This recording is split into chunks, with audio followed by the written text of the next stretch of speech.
Hello, Kizimani Team 2019. I'm Becky Swearingen. And I'm Lindsay Chamberlain. And I'm Lance Chamberlain. And we are your Kizimani personnel here in Kenya.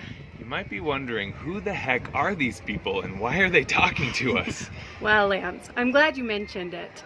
We have created some training videos to help you feel more prepared to come serve in Kenya.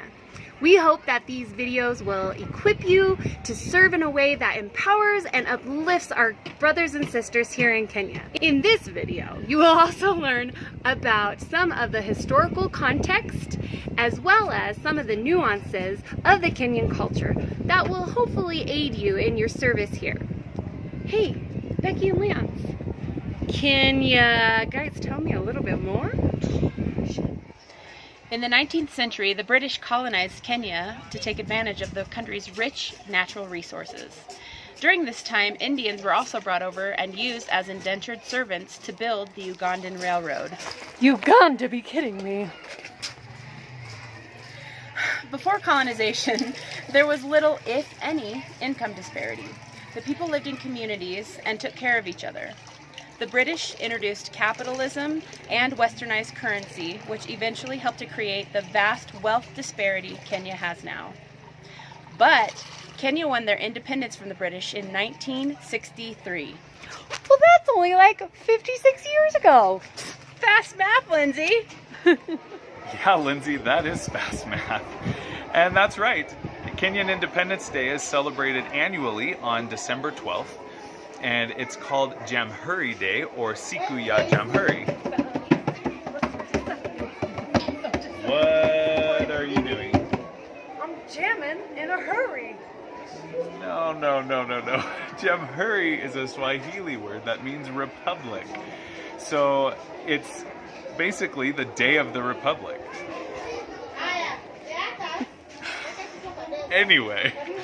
There are at least 45 to 47 tribes in Kenya, and they have two national languages, English and Swahili, also called Kiswahili, which basically means the language of Swahili. But there are many different people groups that make up those 47 tribes. You have the Bantu people, you also have the Nilotic people, and the Cushitic people. Gesundheit. Thank you. Now, Swahili as a language actually comes from a mixture of the Bantu people and the Bantu language and Arabic. And they converged for purposes of trade, and from there developed the Swahili that we know today. But each of the people groups within those subcategories of people, they have, each individual group has their own language. So many of the people of Kenya actually speak three languages: English, Swahili, and their tribal language.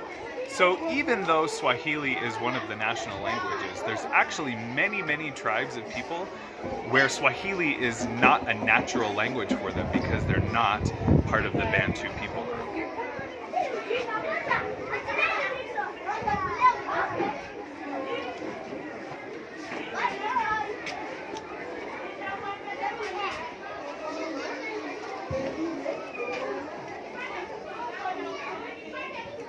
Thanks, Professor. Speaking of languages, here are some helpful Swahili phrases for you to learn. Jambo is a phrase used mostly by and for tourists.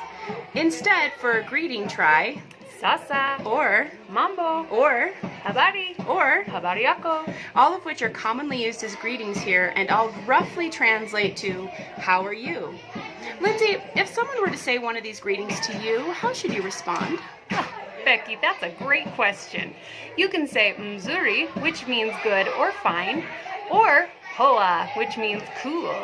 And you can add the word sana at the end to mean very. Little kids will probably greet you by saying, how are you?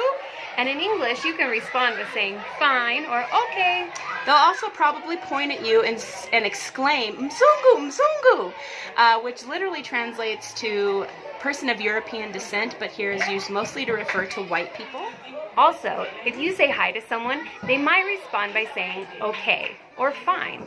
And speaking of okay, if someone says it's okay, that usually means yes or good.